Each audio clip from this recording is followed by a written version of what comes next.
Bill Maher, the famous talk show host, once interviewed a religious journalist named Ross Douthat and said to him that we don't need Jesus Christ to teach us about morality because human rights are just common sense. Sorry, Mr. Maher, but you were wrong about that. You think that way only because you grew up in a society that has a Christian foundation. Look at the fact that the famous atheist Charles Darwin thought mass murder was good. On pages 206 and 207 of a book called The Survival of Charles Darwin, A Biography of a Man and an Idea, by Ronald W. Clark, we see that Darwin thought some people on Earth are, quote, higher races, unquote, and other people are, quote, lower races, unquote, and that when the higher races exterminate the lower races, that is good. He called that, quote, the progress of civilization, unquote. I know that may seem hard to believe, but you have to remember Darwin was an atheist biologist. To him, all animals, including people, were just lumps of protoplasm.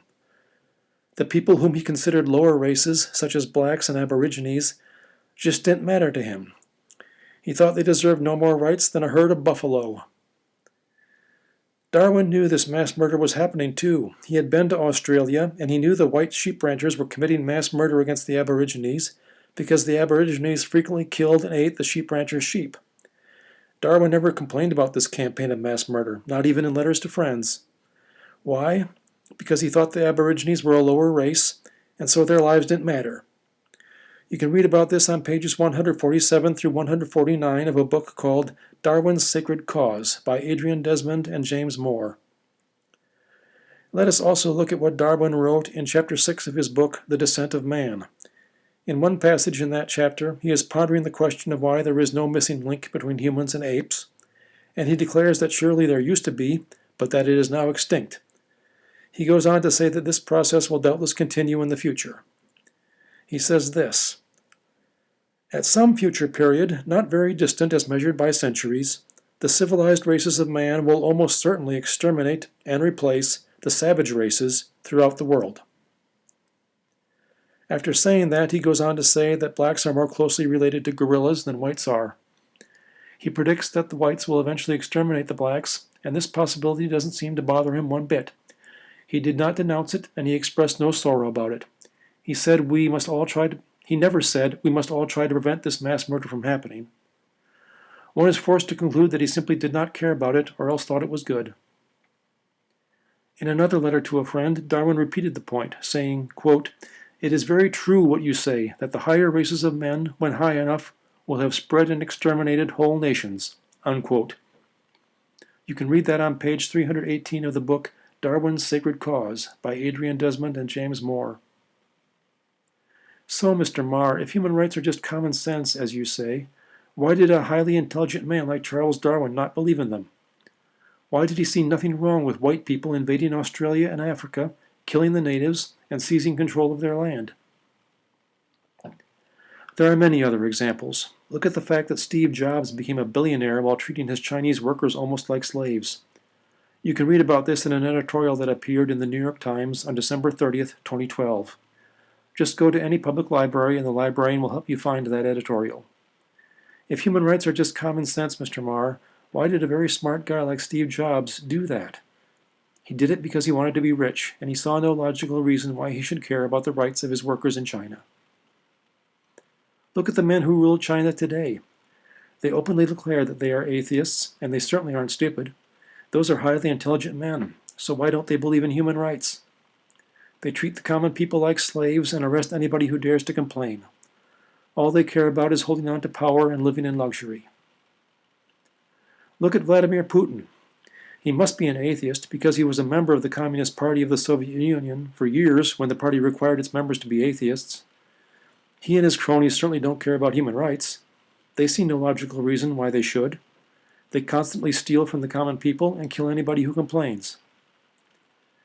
Mr. Maher, if human rights are just common sense and we don't need Jesus to teach us about morality, why is it that the four greatest mass murderers of the 20th century, Stalin, Hitler, Mao Zedong, and Pol Pot, are all atheists? Do you think that is just a coincidence? I know, of course, that Richard Dawkins claims Hitler was a Christian, but Dawkins is lying. No history professor agrees with him. To hear the evidence, read the massive 2-volume biography of Hitler by a history professor named Ian Kershaw. Kershaw is spelled Kershaw, in case you want to look him up in your local public library. Kershaw shows us in that book that Hitler in his adult life had no religious life of any kind. He never went to church, he never went to confession, he did not read the Bible, he did not pray. Nobody can remember seeing him do anything like that, and he constantly jumped into bed with Eva Braun without bothering to marry her first. And there is also a history professor named Saul Friedlander who won a Pulitzer Prize by writing a massive book about the Holocaust called The Years of Extermination, Nazi Germany and the Jews, 1939 to 1945. On pages 55 and 203 of that book, Friedlander says Hitler and his top assistants all detested Christianity. Friedlander is spelled F as in France, Riedlander, if you want to look up that book in your local library. And you can also look at the book The Moral Landscape by the militant atheist Sam Harris. Harris admits on pages 5 through 46, and again on page 198, that on the average, Christians care a lot more about morality than atheists do. Harris admits that when he was on his first book tour, he was shocked to find out that many atheists were willing to openly tell him that they don't care about morality, that they just do whatever they think will benefit them. And if human rights are just common sense, Mr. Marr, why did the ancient Romans see nothing wrong with gladiatorial games? Highly intelligent emperors such as Augustus and Trajan and Marcus Aurelius saw nothing wrong with them. The Christians were the ones who finally abolished them. And last but not least, Mr. Marr, why did the ancient Greeks and Romans see no reason why they should help the poor?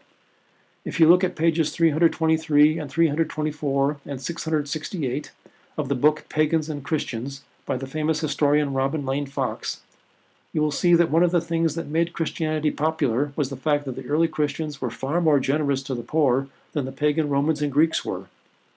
If helping the poor is just common sense, as Bill Maher seems to think, why did highly intelligent Romans and Greeks see no need for it?